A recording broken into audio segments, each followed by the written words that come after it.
السلام علیکم ویورز، میں سمیرہ رب آپ کے چینل ٹیچر آن لائن کے ساتھ آپ کی خدمت میں حاضر ہوں۔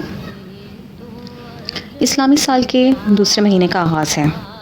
اللہ پاک اس مہینے کو ہم سب کے لیے امن و سلامتی اور خیر و عافیت والا بنائیں، آمین۔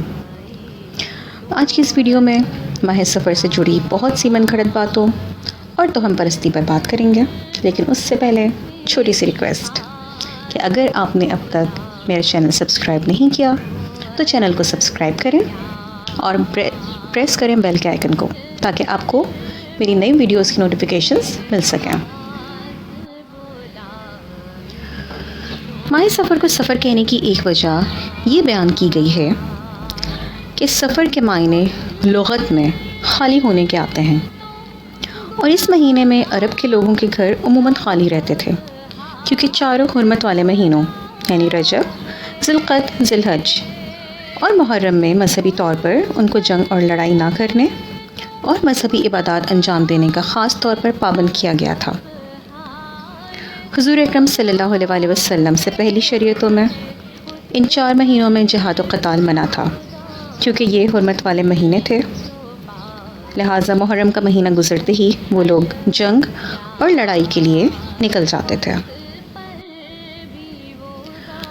سفر المظفر، عام طور پر سفر کے ساتھ مظفر کا لفظ لگایا جاتا ہے۔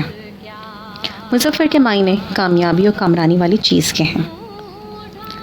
زمانہ جاہلیت میں اس مہینے کو منحوس سمجھا جاتا تھا اور آسمان سے بلائیں اور آفتوں کے نزول کا مہینہ سمجھتے تھے۔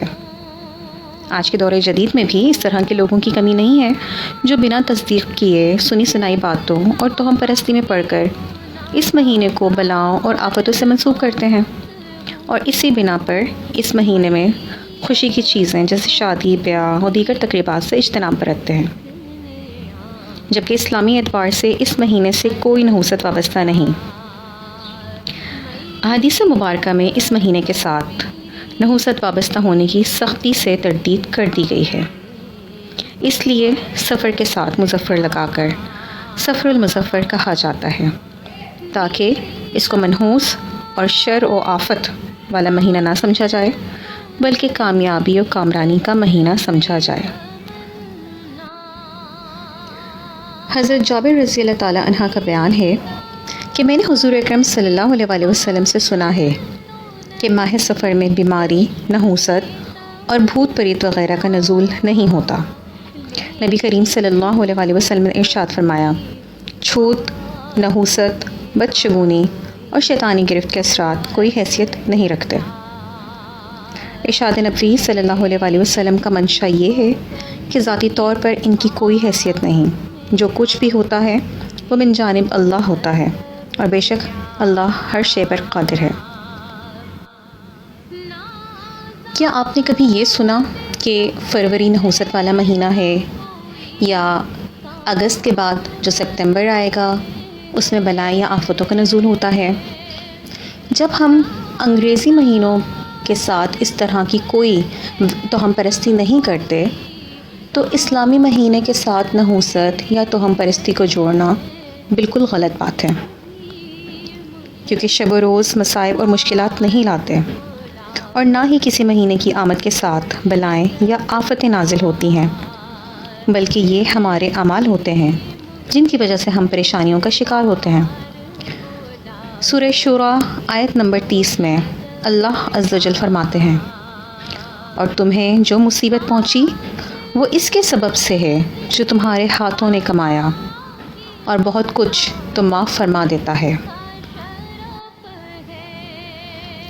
آخری بدھ، سفر کے آخری بدھ کے متعلق لوگوں میں یہ مشہور ہے کہ اس روز حضور اکرم صلی اللہ علیہ وآلہ وسلم نے مرض سے صحت پائی اور آپ نے غسل صحت فرمایا اور مدینے سے باہر تشریف لے گئے۔